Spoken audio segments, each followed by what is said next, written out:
You're taking a chance every time with your life.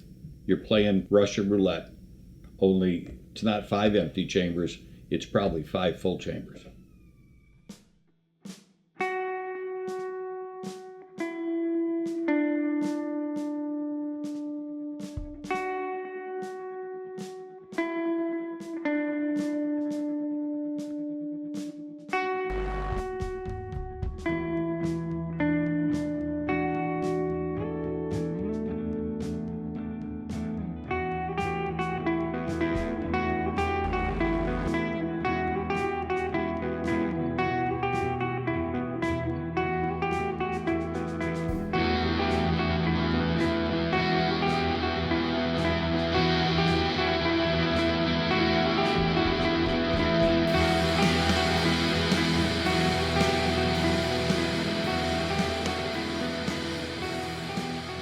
I'm Dr. Thomas McEwen, and I'm the chairman of the Department of Emergency Medicine at Henry Ford Wyandotte Hospital.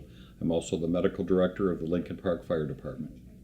In the emergency department, we've seen a lot of increases in people that are overdosing on heroin, probably as many as 4 to 5 per week coming to our emergency department. There's also been more deaths, particularly in younger people in their 20s and 30s, which we never saw before. So what's different from what we had a couple years ago is that the people are basically dead when the EMS finds them, and they continue, they do not come back, and they're pronounced dead in the emergency department. Whatever they're using, it's killing them.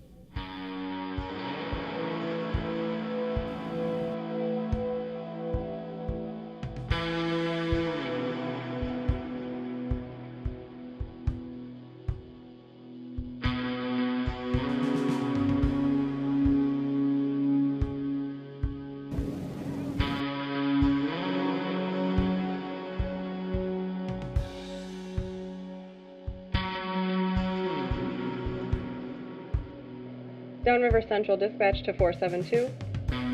Be advised, PD is on scene. This is a confirmed heroin overdose. CPR is in progress.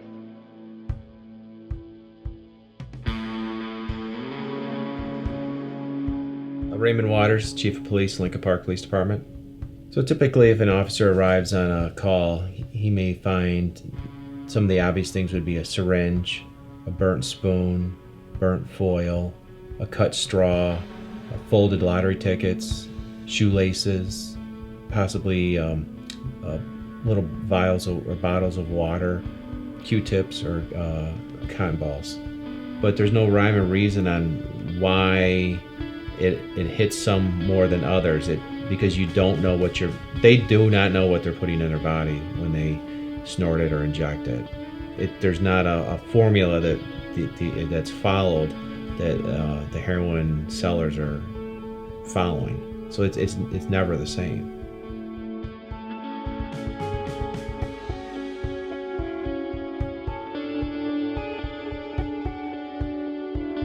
My name is Bob Wright. I'm a paramedic with Lincoln Park Fire Department.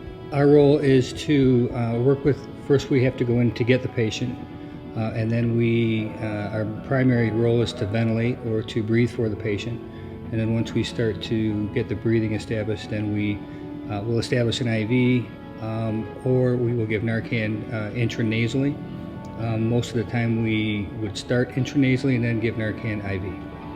And that will reverse the effects of heroin pretty quick, depending on the amount of heroin that they've taken. My name is Simone Calvis. I'm a substance abuse prevention counselor for Beaumont Health. I'm also the project director for the Lincoln Park Substance Abuse Prevention Coalition. We are finding an increasing amount of overdoses that are happening from the heroin use. The heroin is now being mixed with fentanyl, which is astronomically dangerous.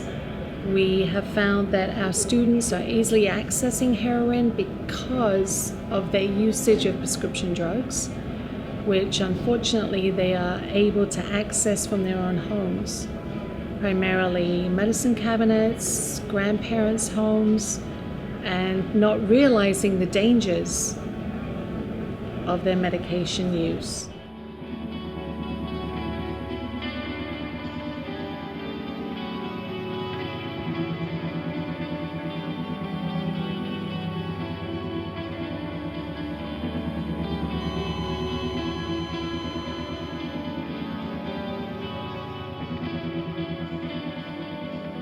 I used and abused heroin for approximately 4 to 5 years. You know, most addicts aren't bad people. They're actually very sweet, sensitive people that are self-medicating some kind of trauma or pain. It took me away from my daughter. I started using when she was around 4 years old, and I was basically there but not really there for, 4 to 5 years of her life. I was just kind of like a shadow in the background. I was there, but I wasn't really there. So I didn't really get to enjoy watching her grow up because I was too distracted by my all-consuming need to get more and use more. It becomes, like I said, all-consuming. That's all you think about is yourself and getting high. There's nothing else. Nothing else matters. It doesn't matter. Anything else. Your job, your kids, nothing. It is the only thing that matters. So yeah, it's very selfish. It's almost like as soon as you put that into your system, you're putting a demon inside of you and letting it take control. Think of it like multiple personality disorder or demonic possession. You're there, you're not really there. You put it into your body and then you kind of take a step back and it kind of takes over and does its thing. It's the withdrawal that makes you so addicted to heroin. That withdrawal is awful. The nightmares that I've been told about are just horrendous. So they know that they're going to face that, and that's their fear. The fear and the reason they want to get high immediately again is because of that withdrawal. The next time you use could be the last time you use. Every time you use, that could be the last time. And I don't mean last time using, I mean that's it, you're dead. Like it will kill you. It will kill you. It will beat you. There's no if, it's just a matter of time. It's just when. So yeah, I would encourage them to get into a facility to detox and whatever it takes to keep you from going back. And we have to really reach out and realize that nobody wants to be addicted. It's something that they fell into from an unfortunate situation or an abuse of prescription drugs. And so the community is rallying, but a lot of people also don't really seem to think that it's an epidemic because it's not affecting them directly. But lots of people that you'd be surprised at use heroin, and you don't realize it till it's too late. I mean, it's huge and it's everywhere. And honestly, if I came from Milford out in the middle of nowhere and I was able to get it, I mean, anybody can get their hands on it. And that's what's really scary, is anyone can find it. And it doesn't matter where you're at. It doesn't matter what you look like. Doesn't matter. I mean, I'm the daughter of a police officer. Doesn't matter. So if you're a friend, a family member, some of the things to look for would be if they're sleeping long periods of time, some different behaviors. They're pushing away family members, pushing away old friends that they've known for a long time, maybe hanging around with some different sketchy people that you're not aware of. They don't want you to meet these new people. Also, they may be having trouble with their job or with school. If you know someone who's addicted, or you think someone's addicted, or if you know someone who's even trying, it's good to get them help. We can help, or we can point them in the right direction. The hospitals can help, the doctors can help. There's a lot of help out there, so there shouldn't be a stigma. People can become quickly addicted to the drug once they start using it. And they're mixing it with fentanyl now, so a lot of times the first-time users or the second-time users do overdose. And they become addicted, sometimes by the third or fourth time that they use it. It's possible to get clean and stay clean. You don't have to keep going back to that. There is no other way. You have to go through detox.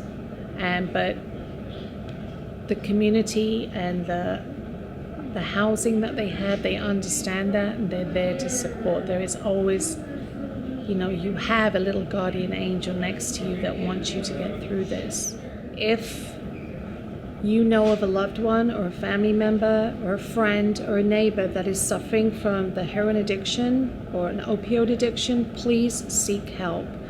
We have a 1-800 number that you can call 24/7. which is the Detroit Wayne Mental Health Authority. Their phone number is 1-800-241-4949. They are there on hand to help you to get through this addiction. We are here to help. We are here to support. We also have another number that we'd like to share with you in Lincoln Park, which is Community Care Services, which has a service that you can utilize after you've been into treatment. And their number is 313-389-7500. Please use these numbers and please think how you can help your community to become healthier. I don't know, my life is my life. I am who I am because I went through that. I own it. I own my decisions. I own my mistakes. I own the consequences of my actions. The fact that I'm sitting here today and I could potentially, hopefully stop even just one person. If I could help just one person with what I said and the knowledge from the experience that I went through. You don't have to go through that experience. You can learn from my experience. It's not worth it. But sitting here today, it makes my experience, I don't know, it's just, I'm profoundly grateful and humbled just to be sitting here being able to tell my story. If you have a loved one out there that's suffering, don't give up on them. Possibilities are endless. Change is possible.